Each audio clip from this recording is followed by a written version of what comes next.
दोस्तों नमस्कार, आप सुन रहे हैं रेडियो उड़ान, अ फ्लाइट ऑफ लाइफ, और मैं हूं आपके साथ आपका दोस्त, आपका होस्ट, आपका साथी, आपका हमसफर, आपका पसंदीदा प्रोग्राम कम्युनिटी कलर्स लेकर, जिसे आप सुनते हैं हर शुक्रवार रात 9 बजे से। और आज 16 अप्रैल 2021 को आप सुन रहे हैं ये प्रोग्राम रेडियो उड़ान पर, जिसमें मैं आपके साथ हाजिर हूं, आपका दोस्त पुनीत। और कम्युनिटी कलर्स वो प्रोग्राम जिसमें हम आपके लिए लाते हैं अलग अलग सेगमेंट्स, और डिसेबिलिटी न्यूज़ तो होती ही हैं, तरह तरह के सेगमेंट्स वक्त वक्त पर इस प्रोग्राम में पेश किए जाते रहे हैं और जाते रहेंगे भी, जैसे पर्सनालिटी डेवलपमेंट, करियर काउंसलिंग। और आपको याद होगा कि हमने पिछले दिनों डिसेबिलिटीज़ ऐड की गई हैं RPWD एक्ट 2016 में, उन 21 डिसेबिलिटीज़ को बारी बारी से ब्रीफ डिस्क्राइब भी किया था। और समय समय पर ऐसे ही दूसरे सेगमेंट्स भी हम आपके लिए लेकर आते रहेंगे, और जॉब अलर्ट्स तो हम साथ के साथ आपको देते ही रहते हैं। प्रोग्राम का एडिटोरियल माय ओपिनियन सेक्शन भी आपके लिए पेश किया जाता है दानिश महाजन के साथ। तो ये प्रोग्राम आप सुनते रहिए। और अब बिना वक्त गवाए प्रोग्राम की ओर बढ़ते हैं, लेकिन हाँ, उससे पहले आपको ये बता दूं कि आप इस प्रोग्राम के लिए और रेडियो उड़ान के तमाम दूसरे शोज के लिए अपने फीडबैक्स दे सकते हैं हमारी वेबसाइट www.radioudan.com, जहां पर जाकर आप अपना फीडबैक एक छोटा सा फॉर्म फिल करके दे सकते हैं, या हमारे व्हाट्सएप ग्रुप्स जो हैं वहां पर भी आप अपने फीडबैक्स दे सकते हैं, या हमारी मेल आईडी mail@radioudan.com या radioudan@gmail.com पर भी आप हमें अपने फीडबैक्स दे सकते हैं। हमारा फेसबुक पेज लाइक कीजिए www.facebook.com/radioudan। हमारा यूट्यूब चैनल, अगर आप रेडियो उड़ान के बारे में लेटेस्ट अपडेट्स हासिल करना चाहते हैं तो सब्सक्राइब कीजिए, और वहां पर कमेंट बॉक्स में अपने कमेंट्स भी ज़रूर लिखिए। आपके सजेशंस, आपके सुझावों का हम हमेशा स्वागत करते रहेंगे, और जितना हमसे पॉसिबल हो सकेगा उन्हें इम्प्लीमेंट करने की कोशिश भी करते रहेंगे। तो बहरहाल आइए बढ़े प्रोग्राम कम्युनिटी कलर्स की ओर। सबसे पहले न्यूज़ हेडलाइंस।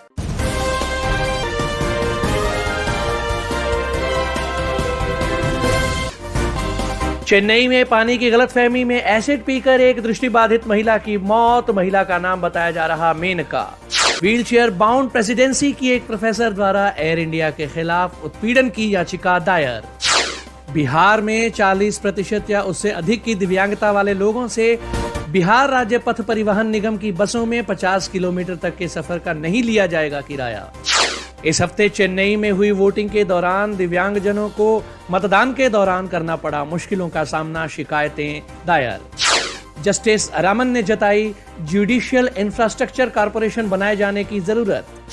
हरियाणा में दिव्यांगों की मदद के लिए टोल फ्री नंबर जारी, और दिव्यांगजन कर रहे अब भी वैक्सीन पाने का इंतजार।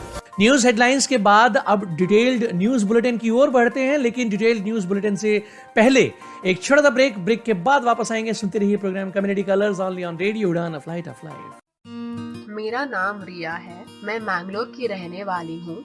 स्वतंत्र जीवन कौशल प्रशिक्षण में मैंने बास्केट, पेपर मैट, ऊनी चटाई जैसी कई चीजें बनाने की कला सीख ली है।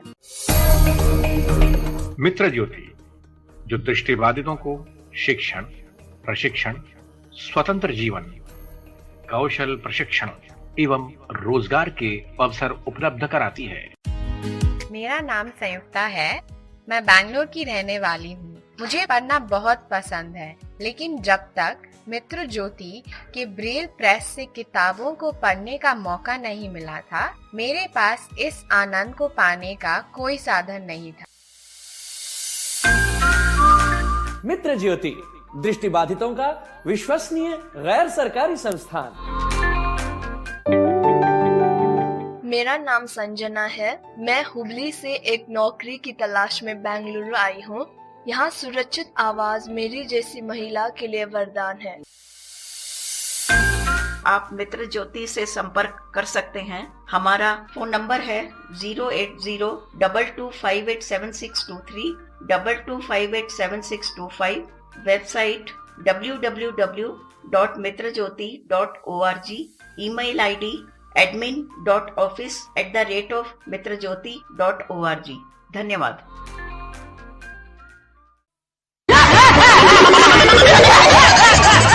अरे जाती है तो जाने भाई, सुबह सुबह क्या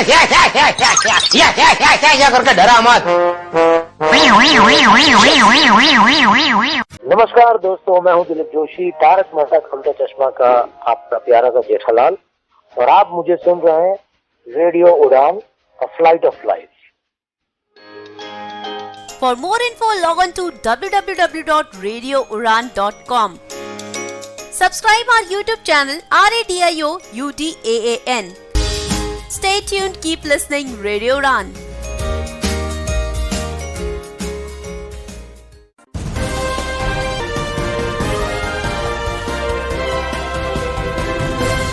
ब्रेक के बाद आप सभी का स्वागत। आपको बता दूं कि आप हमें प्ले स्टोर और ऐप स्टोर से हमारी ऐप्स डाउनलोड करके भी सुन सकते हैं और गूगल होम, एलेक्सा जैसे प्लेटफॉर्म्स पर भी रेडियो उड़ान अवेलेबल है। हमारी वेबसाइट पर पीसी के लिए विनैम्प और वीएलसी जैसे मीडिया प्लेयर्स के लिए प्लेलिस्ट अवेलेबल है, या हमारी वेबसाइट पर डायरेक्ट प्ले का बटन प्रेस करके भी आप हमें सुन सकते हैं। तो ये तो रहा हमें आप कैसे सुन सकें इसके बारे में थोड़ी सी जानकारी। तो चलिए अब बढ़े प्रोग्राम की ओर। तो आइए ले चलें आपको डिटेल्ड न्यूज बुलेटिन की ओर। एक समाचार बिलासपुर छत्तीसगढ़ से प्राप्त हुआ है, जिसके अनुसार रायगढ़ स्टेशन पर एक दिव्यांग की एक आरपीएफ फीमेल कांस्टेबल ने जान बचाई। आपको बता दें कि यह दिव्यांग व्यक्ति, जिसका नाम महेश बताया जा रहा है, यह 35 वर्ष का है और अपने 3 साथियों के साथ बिलासपुर जा रहा था। जयपुर राजस्थान निवासी महेश अपने 3 साथियों के साथ बिलासपुर जाते हुए उत्कल एक्सप्रेस में मंगलवार को चढ़ा। उसके बाकी साथी चढ़ गए, लेकिन वह पीछे छूट गया और ट्रेन से फिसल गया और काफी देर तक ट्रेन और लाइन के बीच घिसटता रहा। उसी वक्त महिला कार्यकर्ता अखिलेश्वरी की नजर उस पर पड़ी और किसी तरह अपनी परवाह न करके उसने कर्तव्य निष्ठा का पालन करते हुए उसे खींचकर बाहर निकाला। कुछ देर महेश को प्लेटफॉर्म पर बिठाया गया और उसे पूरी जानकारी ली गई। जब उसने बताया कि वह सुरक्षित है तो उसे अगली ट्रेन से बिलासपुर भेजा गया। लेकिन प्रश्न ये है कि यात्री इस प्रकार चलती ट्रेन में चढ़ने का प्रयास क्यों करते हैं, जबकि बार बार इसी प्रकार की उद्घोषणाएं की जाती रहती हैं। सभी यात्रियों से रेडियो उड़ान की ओर से भी अपील की जाती है कि इस प्रकार के अनुचित कार्य न करें, तक जिससे कि उनकी जान पर बनाए। एस्काफेट ऑर्गेनाइजेशन विजुअल इम्पेयर्ड्स के लिए ला रहा है बी माई आईज के कोलैबोरेशन में एक करियर काउंसलिंग वर्कशॉप, जिसके अंतर्गत आप समझ पाएंगे कि विजुअल इम्पेयर्ड्स के लिए कौन कौन सी करियर अपॉर्चुनिटीज हैं। इस वर्कशॉप में आपको ई सर्टिफिकेट भी प्रदान किया जाएगा और प्रख्यात स्पीकर्स इस वर्कशॉप में दृष्टिबाधित व्यक्तियों को डेमोन्स्ट्रेट करने आएंगे।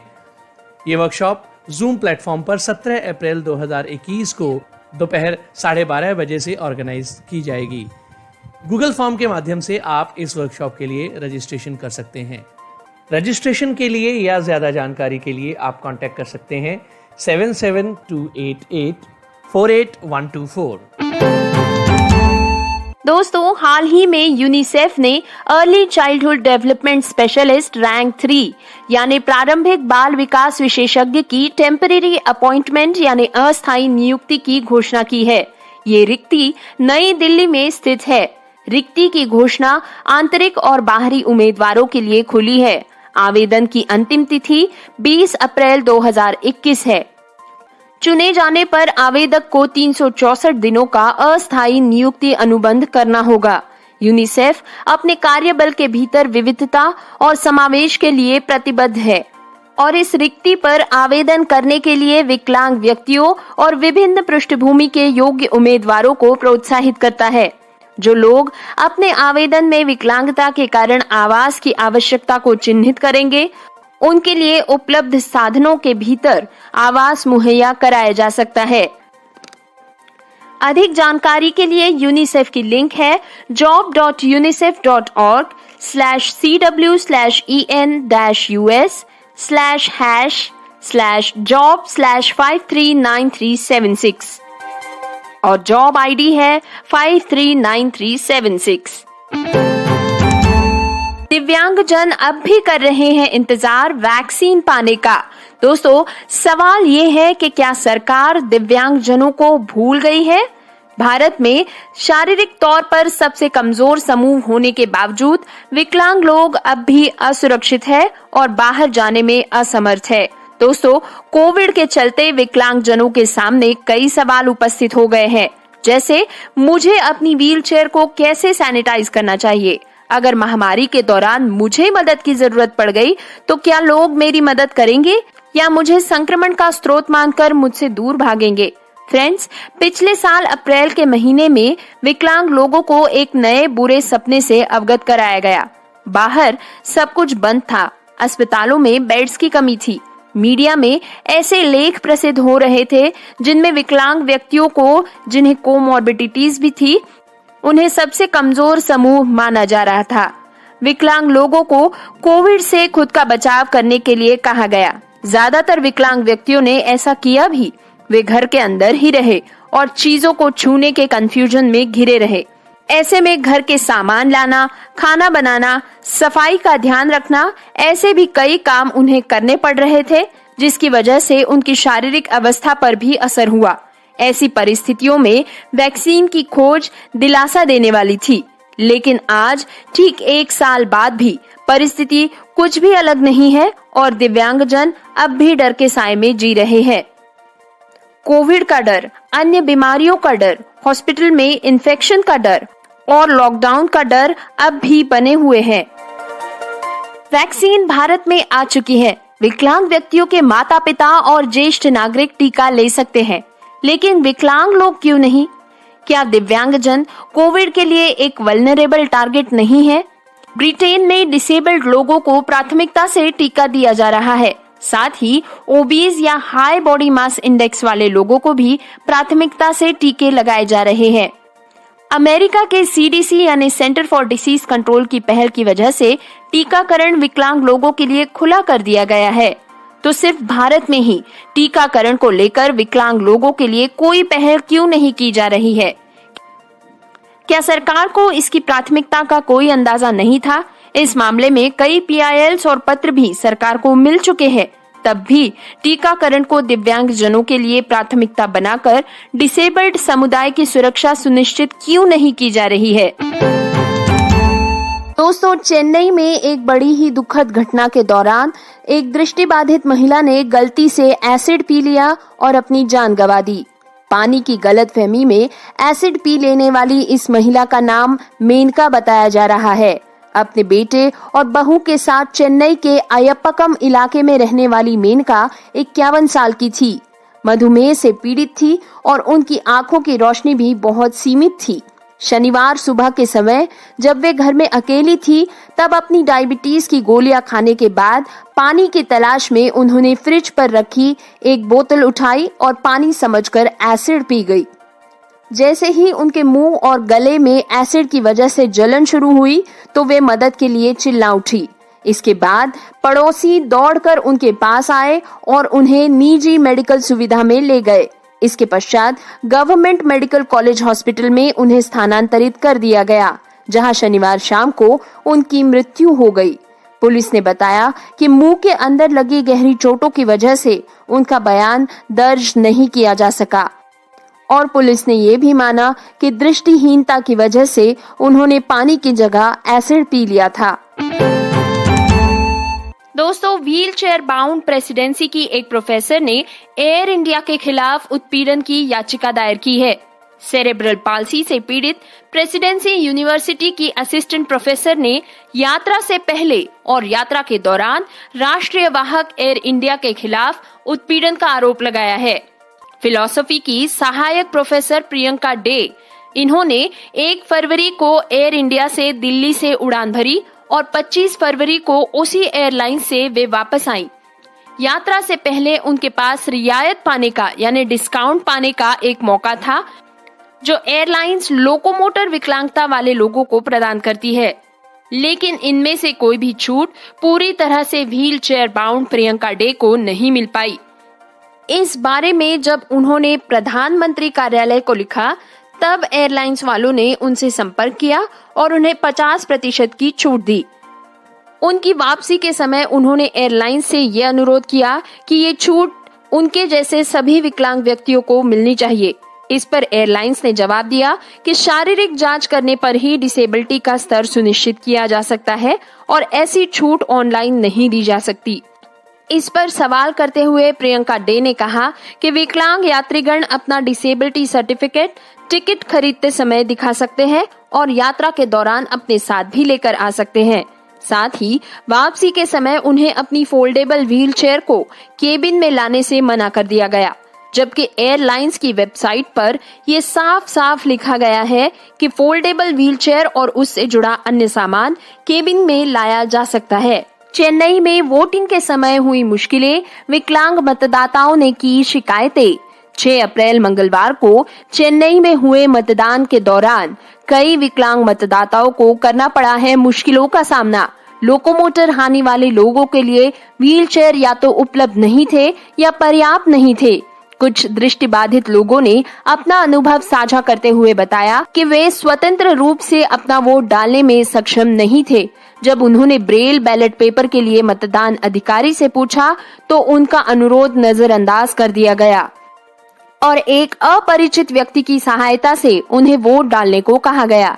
दृष्टिबाधित मतदाता रघुरामन ने कहा कि स्वतंत्र रूप से वोट डालने के मेरे प्रयासों पर कोई ध्यान नहीं दे रहा था। क्रोमपेट में सेंट मार्क स्कूल में जब व्हील चेयर के बारे में पूछा गया तो स्वयं सेवकों ने बताया कि व्हील चेयर्स उपलब्ध नहीं है। तांबरम के the 7th day Adventist school में सुबह लगभग 10:30 बजे एक व्हील चेयर लाई गई, लेकिन इससे पहले ही कई वरिष्ठ नागरिक और विकलांग लोग रिश्तेदारों और स्वयंसेवकों की मदद से अपना वोट डाल चुके थे। तांबरम के होली एंजल स्कूल में सीढ़ियां चढ़ने के लिए एक 80 साल की महिला को अपने बेटे और बहू की मदद लेनी पड़ी, क्योंकि वहां पर मौजूद एक ही व्हील चेयर किसी और को दे दी गई थी। Tamil Nadu association for the rights of all types of differently abled and care givers टेराडैक के महासचिव एस नंबूराजन ने सेंट ब्रिटो मैट्रिकुलेशन स्कूल में अपना वोट डाला था। उन्होंने द न्यू इंडियन एक्सप्रेस को बताया कि बूथों में से एक में जिस मार्ग पर मतदाता प्रतीक्षा करते थे वो केवल 4.5 फीट चौड़ा था। इसमें व्हील चेयर के लिए जगह ही नहीं थी। जगह की कमी की वजह से वे प्राथमिकता के आधार पर कतार में सबसे आगे नहीं जा सकते थे। 3 दिसंबर के आंदोलन के और पेरुम्बक्कम में तमिलनाडु स्लम क्लियरेंस बोर्ड के निवासी एस मान कुमार को लोकोमोटर विकलांगता है। उन्होंने कहा कि उन्हें 1 घंटे तक व्हील चेयर का इंतजार करना पड़ा। उसके बाद भी रैंप ऐसा नहीं था कि वे खुद से व्हील चेयर को नेविगेट कर सके। वहीं तमिलनाडु के कई जिलों में डिस्ट्रिक्ट इलेक्शन ऑफिसर्स और district differently abled welfare officials DDAWO के सदस्यों ने कई विकलांग लोगों की मदद की। तिरुवल्लुर में DDAWO ने विकलांग लोगों के एक बड़े समूह को पोलिंग बूथ तक लाने ले जाने का प्रबंध किया। कुछ जगहों पर अधिकारियों ने एम्बुलेंस की सुविधा भी प्रदान की। कोयम्बतूर में जहां ज्यादातर सेंटर्स पर व्हील चेयर की सुविधा उपलब्ध थी, वहीं रैंप की हालत काफी खराब थी, जिसकी वजह से वोटर्स को व्हील चेयर के साथ उठाकर बूथ तक ले जाया गया। तिरुचि जिले के नागमंगलम में नेत्रहीन मतदाताओं को लोकतांत्रिक अधिकारों का विशेष ध्यान रखते हुए एक स्वतंत्र बूथ स्थापित किया गया। यहाँ निर्वाचन क्षेत्र के नाम और उम्मीदवारों की सूची के साथ तमिल और अंग्रेजी में ब्रेल शीट तैयार रखी गई थी।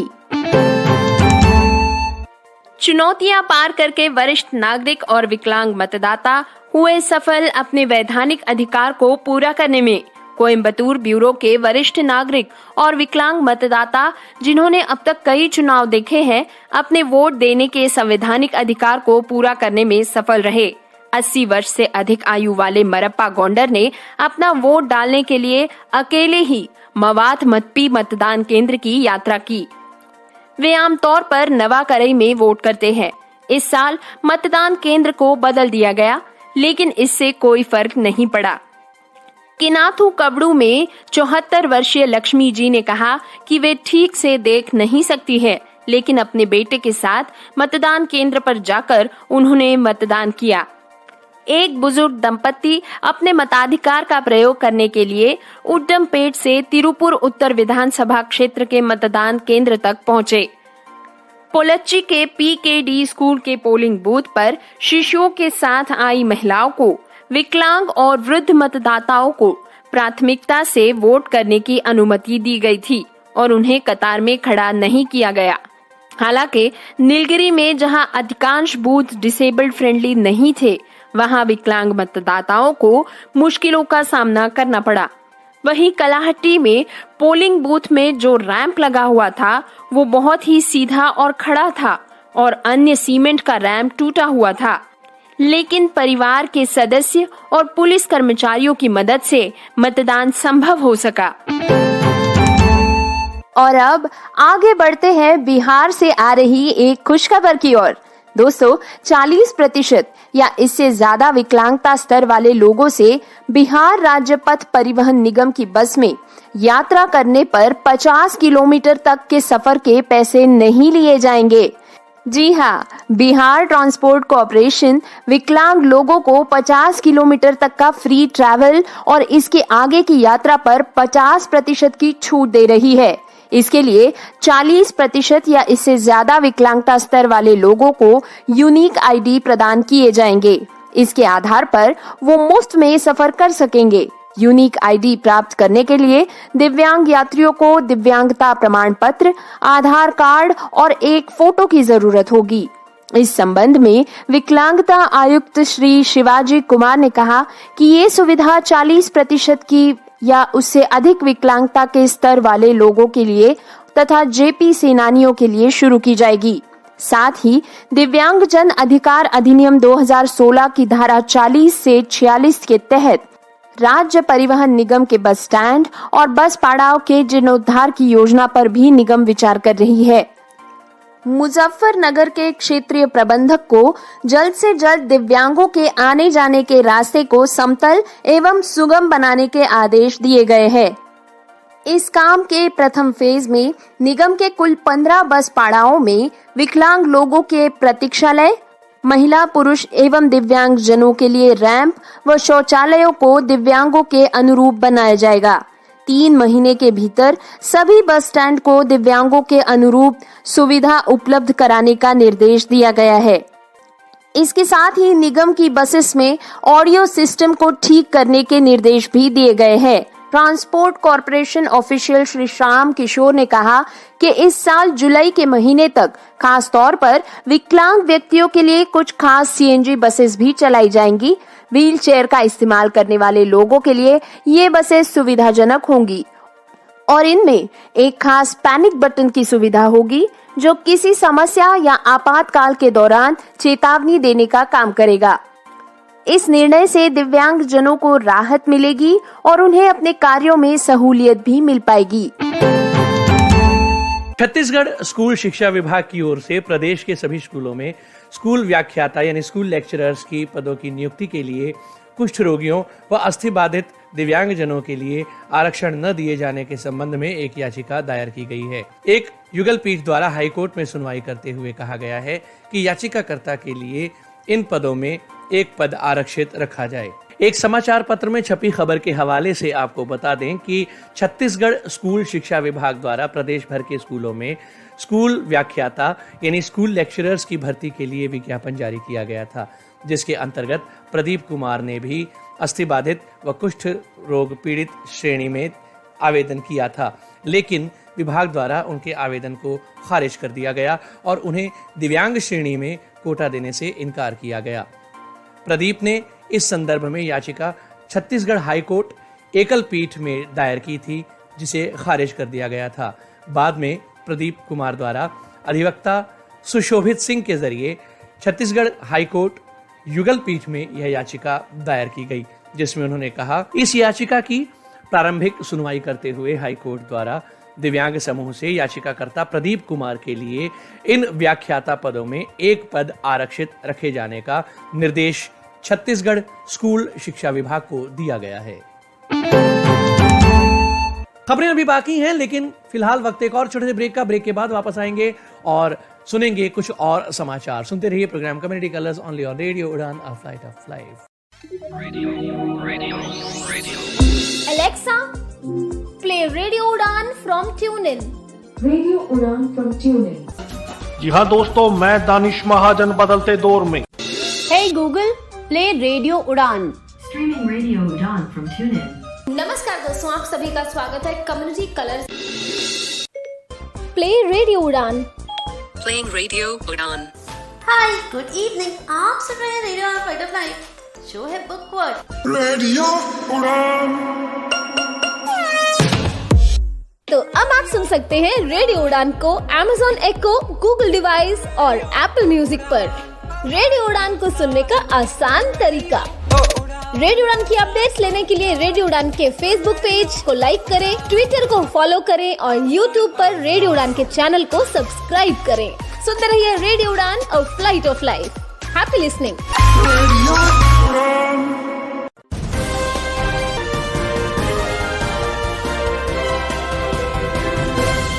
Welcome back to your own favorite show, Community Colors, only on Radio Udan, a flight of life. Here we go with the detailed news bulletin. Justice Raman ने जताई जुडिशियल इंफ्रास्ट्रक्चर कॉरपोरेशन बनाने की जरूरत। भारत के मुख्य न्यायाधीश डेजिग्नेट एन.वी. रामन ने खेद व्यक्त किया है कि स्वतंत्रता के 74 वर्षों के बावजूद भारत गरीबी का शिकार है और दलितों के न्याय के लिए अदालतों में लगभग 4 करोड़ मामले लंबित है। दोस्तों, न्यायमूर्ति रामन 24 अप्रैल को भारत के 48वें मुख्य न्यायाधीश के रूप में पदभार ग्रहण करेंगे। हाल ही में उन्होंने द टेलीग्राफ को एक इंटरव्यू दिया, जिसमें उन्होंने बताया कि केंद्र और राज्यों के पेंडेंसी से निपटने के लिए न्यायिक बुनियादी ढांचा बनाने की जरूरत है। आर्थिक बाधाओं को प्रगति के रास्ते में नहीं आना चाहिए। केंद्र और राज्यों को न्यायिक अधिकार की आवश्यकता को पूरा करने के लिए एक राष्ट्रीय न्यायिक अवसंरचना निगम का गठन करने की जरूरत है। ऐसा निगम मौजूदा न्यायिक बुनियादी ढांचे में क्रांति लाने के लिए आवश्यक एकरूपता और मानकीकरण लाएगा। अफसोस की बात है कि आजादी के 74 साल बाद भी लाखों लोगों को मूलभूत सुविधाओं तक पहुंच नहीं मिल पा रही है। इस देश में आज भी अदालतें जीर्ण हो चुकी पुरानी संरचनाओं में या किराए के परिसरों में संचालित की जा रही है। ये इमारतें बिल्कुल भी डिसेबल्ड फ्रेंडली नहीं है तथा इनमें मूलभूत सेवाएं जैसे वॉशरूम, वेटिंग रूम या क्रेंच भी मौजूद नहीं है। भारत के अगले CJI यानी चीफ जस्टिस ऑफ इंडिया के रूप में वे ये सुनिश्चित करेंगे कि महिलाओं, बच्चों, अनुसूचित जाति जनजातियों को, मानसिक रोगी या अन्य विकलांग लोगों को, आपदा के शिकार या औद्योगिक श्रमिकों को अपनी आय के बावजूद कानूनी सहायता मिलनी ही चाहिए। आइए जानते हैं हैदराबाद के एक ऐसे डॉक्टर के बारे में जो अपने डिसेबल्ड फाउंडेशन ट्रस्ट के माध्यम से बड़े उत्साह से करते हैं विकलांग लोगों की मदद। भारत के पूर्व राष्ट्रपति दिवंगत APJ अब्दुल कलाम के काम से प्रेरित होकर हैदराबाद स्थित एक डॉक्टर जरूरतमंद विकलांग लोगों को मुफ्त में इलाज प्रदान करते हैं। वे इलाज, दवा और आगे नौकरी पाने के लिए विकलांग लोगों की मदद करते हैं। पेशेवर ऑर्थोपेडिक सर्जन डॉक्टर विजय भास्कर सन 1957 से डिसेबल्ड फाउंडेशन ट्रस्ट के जरिए विकलांग लोगों की सेवा कर रहे हैं। उन्होंने इस ट्रस्ट की स्थापना विकलांग लोगों को मदद करने के उद्देश्य से ही की थी। जब वे हैदराबाद के NIMS यानी निजाम इंस्टीट्यूट ऑफ मेडिकल साइंसेस में काम कर रहे थे, तब दिवंगत APJ अब्दुल कलाम ने NIMS का दौरा किया था, जिसमें उन्होंने श्रोताओं को विकलांग लोगों की समस्याओं से अवगत कराया और कृत्रिम अंगों के निर्माण के बारे में भी बताया था। फाउंडेशन की स्थापना के बाद से डॉक्टर भास्कर विभिन्न जिलों में 7.5 लाख से भी अधिक विकलांगता स्क्रीनिंग शिविरों का संचालन कर चुके हैं। इसके अलावा डॉक्टर भास्कर ने उल्लेख किया कि वे विभिन्न सरकारी संगठनों के साथ मिलकर काम करते हैं, जो विकलांग व्यक्तियों की पहचान करने में और उन्हें आगे के उपचार देने में भी मदद करते हैं। उन्होंने आगे बताया कि हैदराबाद सिटी पुलिस और GHMC की मदद से वे विकलांग लोगों की पहचान, इलाज और अतिरिक्त मदद कर पाते हैं। उन्होंने कई लोगों को नौकरी पाने में भी सहायता की है। इस डिसेबिलिटी फाउंडेशन ट्रस्ट और डॉक्टर भास्कर का उद्देश्य है विकलांग लोगों को नया जीवन प्रदान करना, उनके आत्मविश्वास में वृद्धि करना और एक उन्नत जीवन की नींव रखना। इलेक्ट्रॉनिक UDID कार्ड्स बनाने की धीमी प्रक्रिया पर संसद में जताई गई चिंता। दोस्तों, मार्च महीने के मध्य तक राज्य और केंद्र शासित प्रदेशों के कुल 734 जिलों में से 710 जिलों में लगभग 54,80,000 यूनिक डिसेबिलिटी आइडेंटिफिकेशन यानी EUDID कार्ड्स बनाए गए। Department of empowerment of persons with disabilities यानी DEPWD ने दिसंबर 2021 तक और 10 लाख EUDID बनाने का निश्चय किया है, जिससे 2021 के अंत तक कुल 65 लाख EUDIDs बनाए जाएंगे। फ्रेंड्स, आज भी भारत में अंदाजन 1,66,00,000 विकलांगता प्रमाण पत्र जारी किए जा चुके हैं, जबकि 2011 की जनगणना के अनुसार 2,68,00,000 विकलांग लोग भारत में मौजूद हैं। संबंधित मंत्रालय के अधिकारियों ने अपनी मुश्किलों के बारे में बताते हुए कहा कि राज्यों और केंद्र शासित प्रदेशों की ओर से मौजूदा डेटा एक निश्चित फॉर्मेट के रूप में संकलित करना होता है और संबंधित स्वास्थ्य विभाग से इस डेटा की पुष्टि भी करनी होती है, जिसके लिए समय लग जाता है। संसदीय स्थायी समिति द्वारा अपनाई गई DEPWD के लिए अनुदान की रिपोर्ट में भी EUDID कार्ड्स बनाने की धीमी गति पर चिंता जताई गई है। देश में जारी किए गए UDID कार्ड्स की संख्या और अब तक बनाए गए इलेक्ट्रॉनिक UDID कार्ड्स की संख्या से ये तो स्पष्ट है कि प्रक्रिया काफी धीमी गति से चल रही है। इस पर संसदीय समिति ने DEPWD को सुझाव देते हुए ये कहा है कि वो EUDID कार्ड्स जारी करने के हेतु अलग अलग राज्यों के अनुसार अपना लक्ष्य निर्धारित करे। DEPWD ने अपने परेशानियों का खुलासा करते हुए आगे कहा कि कई राज्यों की सरकारें विकलांगता प्रमाण पत्रों की पुष्टि करने में अधिक समय ले रही हैं। ऊपर से ये ऑनलाइन प्रक्रिया, प्रमाण पत्र जारी करना, मूल्यांकन करना काफी उलझन भरा हो रहा है। 31 सदस्यों वाली समिति की अध्यक्षा रमा देवी ने सूचित किया कि EUDID प्रोजेक्ट को भारत के PWDS के डेटाबेस के रूप में देखा जाता है। इसके तहत विकलांग लोगों को जो IDs दिए जाते हैं, उनका इस्तेमाल वो विविध योजनाओं का लाभ उठाने में कर सकते हैं। ऐसे में निजी मेडिकल डॉक्टरों को अनुमति देने के लिए दिशा निर्देशों का अभाव या ऑनलाइन प्रणाली की खामियां, इनके कारण होने वाला विलंब अनुचित है। कमिटी ने आश्चर्य व्यक्त करते हुए आगे कहा कि इस प्रक्रिया में वेस्ट बंगाल ने भाग ही नहीं लिया है तथा नागालैंड की प्रगति भी केवल नाम मात्र है।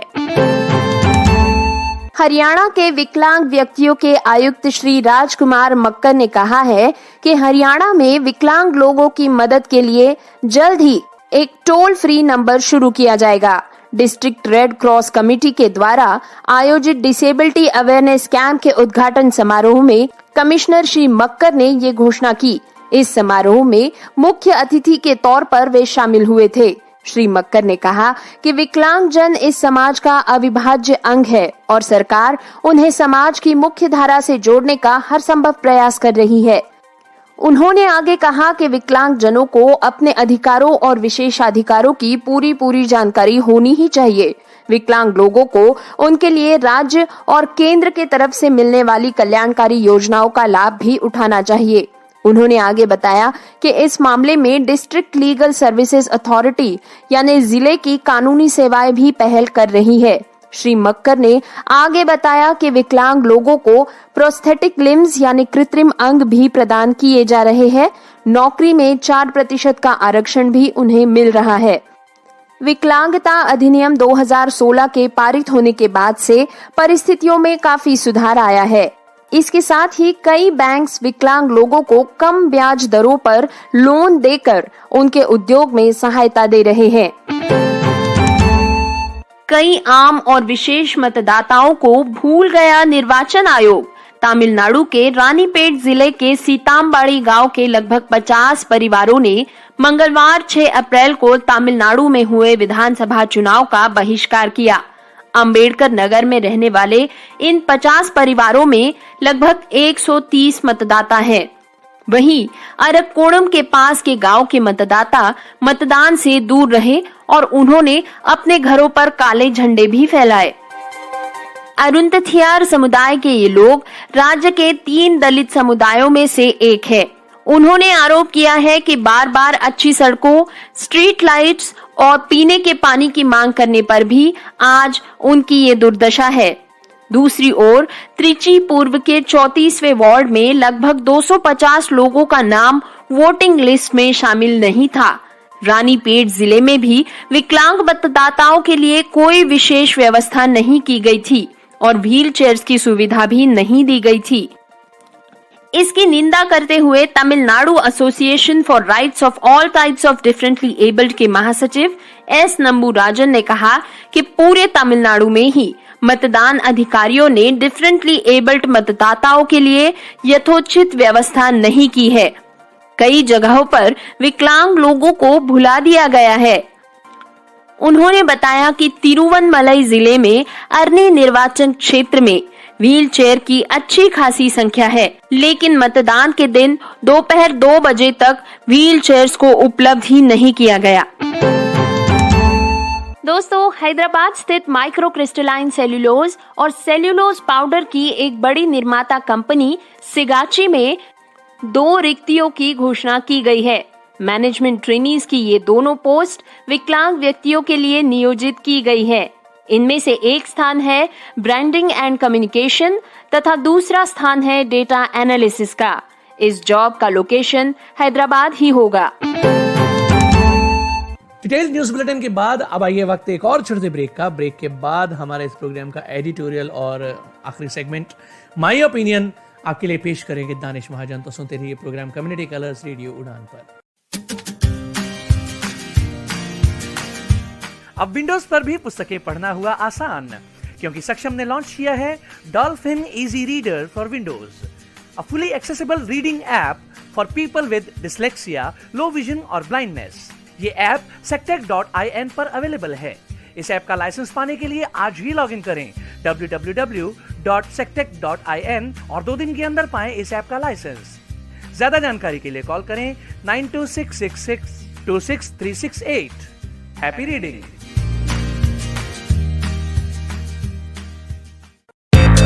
My name is Ajit Wadekar, the former captain of the Indian team.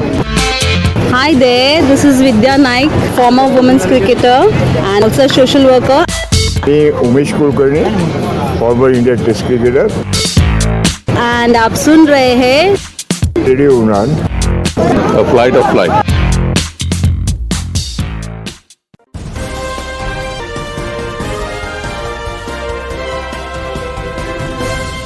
Programme community colours आप सुन रहे हैं रेडियो उड़ान पर। ब्रेक के बाद मैं आपका दोस्त पुनीत आपके साथ एक बार फिर से प्रोग्राम का आखिरी सेगमेंट लेकर हाजिर हूं। पेश कर रहे हैं दानिश महाजन। कम्युनिटी कलर्स प्रोग्राम का एडिटोरियल भी जिसे आप कह सकते हैं सेगमेंट आपके लिए माय ओपिनियन या हमारी राय। आइए सुनते हैं। या दोस्तों, मैं हूं दानिश महाजन। प्रोग्राम कम्युनिटी कलर की सेगमेंट अवर ओपिनियन में आपका बहुत बहुत स्वागत है। अगर आपके पास कोई डिसेबिलिटी से रिलेटेड न्यूज़ है तो आप danish.mahajan88@gmail.com पर मुझे भेज सकते हैं। हम कोशिश करेंगे उसे शो में शामिल करने की। दोस्तों, कुछ समय पहले मैंने एक बात की थी विकास कुमार वर्सेस यूपीएससी, जो सुप्रीम कोर्ट की जजमेंट आई थी। वो बहुत इम्पोर्टेंट थी हमारे लिए और वो D.Y. चंद्रचूड़ जो जज साहब हैं उनकी बेंच से आई थी। उसके ऊपर इंडियन एक्सप्रेस में एक ओपिनियन छपा है, तो मुझे लगा कि उसके बारे में बात करनी चाहिए, क्योंकि बहुत कम होता है जब डिसेबिलिटी से रिलेटेड बड़े न्यूज़पेपर में ओपिनियन पब्लिश होता है। D.Y. चंद्रचूड़ की बेंच ने बहुत ही ज़बरदस्त ऑब्जर्वेशंस की हैं। इसमें सबसे पहले तो ये कहा गया है कि जो डिस्ग्राफिया और जिन्हें राइटर्स क्रैम्प है उन्हें भी यूपीएससी का पेपर देने के लिए राइटर दिया जाए। उन्होंने कहा कि ये प्रोविज़न सही नहीं है, ये आर्बिट्ररी और ब्यूरोक्रेटिक है। जो आर्बिट्ररी ब्यूरोक्रेटिक जो जजमेंट है, उन्होंने कहा कि इसको ये सही नहीं है कि आप सिर्फ बेंचमार्क डिसेबिलिटी जिन्हें 40% से ज़्यादा डिसेबिलिटी है सिर्फ उन्हें ही राइटर देंगे। उन्होंने बोला ये आर्बिट्ररी है और ये सही नहीं है और ये आरपीडी एक्ट के खिलाफ है। उन्होंने सेंटर को कहा कि आप 3 महीने के बीच में नई गाइडलाइंस लेके आएँ पर्सन्स विद विजुअल डिसेबिलिटी के एग्ज़ाम देने से रिलेटेड, जहाँ पर्सन्स विद डिसेबिलिटीज़ से रिलेटेड, जैसा मैंने बताया कि उन्होंने कहा कि डिस्ग्राफिया और जिन्हें स्क्राइब क्रैम्प की प्रॉब्लम है तो उन्हें भी राइटर दिया जाना चाहिए। तो उन्होंने कहा कि जो डिसेबल्ड लोग हैं उनके जो एग्ज़ाम देने संबंधी जो गाइडलाइंस हैं वो आप 3 महीने में लेके आएँ। उन्होंने इसमें ये कहा कि पर्सन्स विद डिसेबिलिटीज़ अपनी ड्यूटी को डिस्चार्ज करने के लिए पूरी तरह से सक्षम है अगर उन्हें रीजनेबल अकोमोडेशन दिया जाए। उन्होंने कहा पूरी तरह से सक्षम है, पर्सन्स विद डिसेबिलिटीज अपने कर्तव्यों का निर्वाह कर सकते हैं अगर उन्हें रीजनेबल अकोमोडेशन दिया जाए। उन्होंने कहा कि आज टेक्नोलॉजी ने एबिलिटी और डिसेबिलिटी दोनों का गैप को ख़त्म कर दिया। उन्होंने बोला पर्सन्स विद डिसेबिलिटीज़ को अनेबल्ड कर दिया पूरी तरह से, एट पार हैं persons with disabilities so called जो एबल्ड पर्सन्स हैं उनके मुकाबले। तो रीजनेबल अकोमोडेशन ये दिलाना चाहिए, ये देना चाहिए पर्सन्स विद डिसेबिलिटीज़ को। उन्होंने कहा अगर पर्सन्स विद डिसेबिलिटी जो अपना बेहतर भविष्य बनाएंगे तो वो देश के लिए बेहतर करेंगे।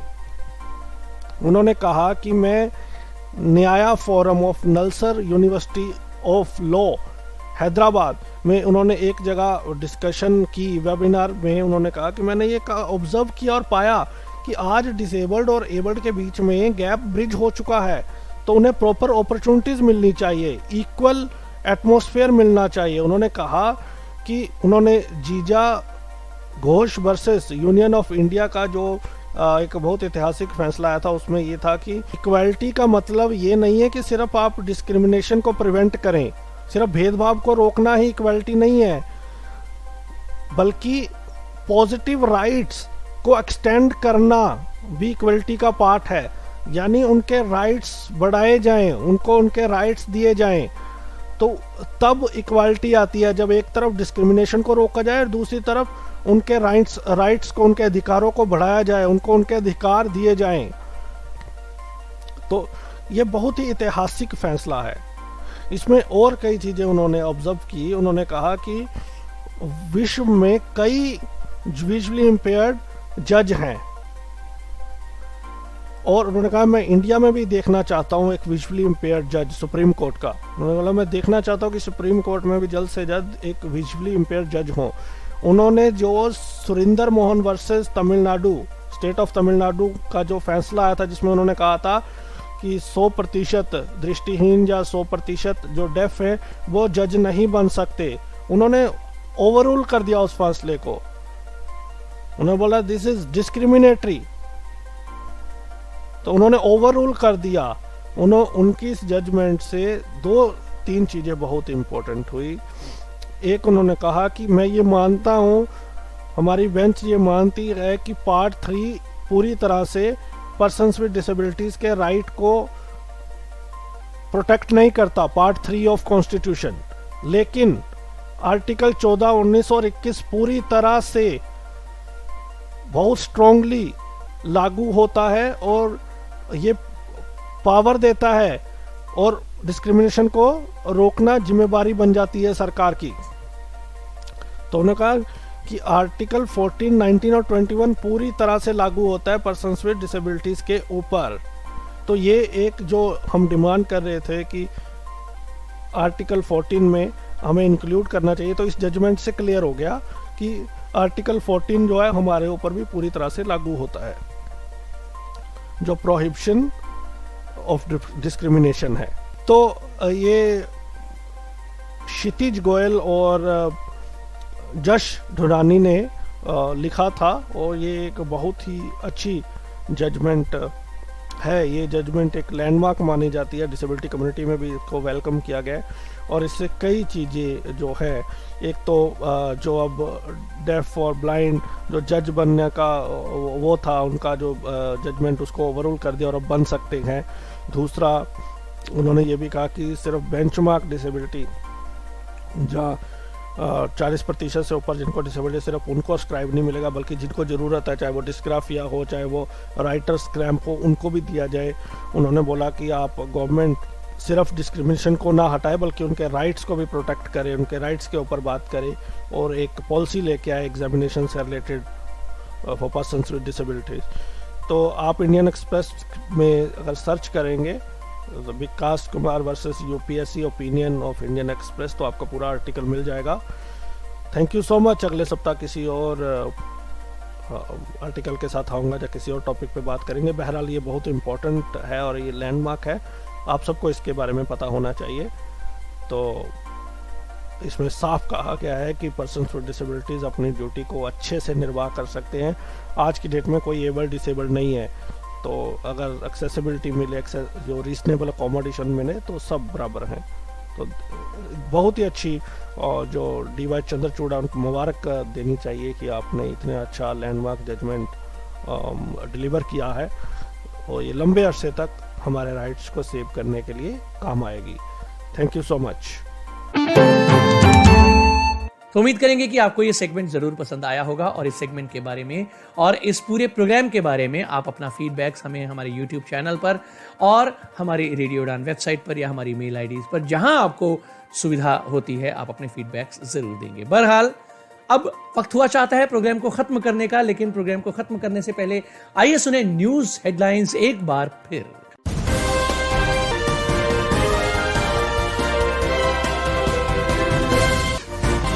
चेन्नई में पानी की गलतफहमी में एसिड पीकर एक दृष्टिबाधित महिला की मौत। महिला का नाम बताया जा रहा मेनका। व्हीलचेयर बाउंड प्रेसिडेंसी की एक प्रोफेसर द्वारा एयर इंडिया के खिलाफ उत्पीड़न की याचिका दायर। बिहार में 40% या उससे अधिक की दिव्यांगता वाले लोगों से बिहार राज्य पथ परिवहन निगम की बसों में 50 किलोमीटर तक के सफर का नहीं लिया जाएगा किराया। इस हफ्ते चेन्नई में हुई वोटिंग के दौरान दिव्यांगजनों को मतदान के दौरान करना पड़ा मुश्किलों का सामना, शिकायतें दायर। जस्टिस रामन ने जताई जुडिशियल इंफ्रास्ट्रक्चर कॉर्पोरेशन बनाए जाने की जरूरत। हरियाणा में दिव्यांगों की मदद के लिए टोल फ्री नंबर जारी, और दिव्यांगजन कर रहे अब भी वैक्सीन पाने का इंतजार। तो इसी के साथ मुझे यानी पुनीत को आज का प्रोग्राम खत्म करने की दीजिए इजाजत। बाय, गुड नाइट, शब खैर, जय हिंद, जय भारत।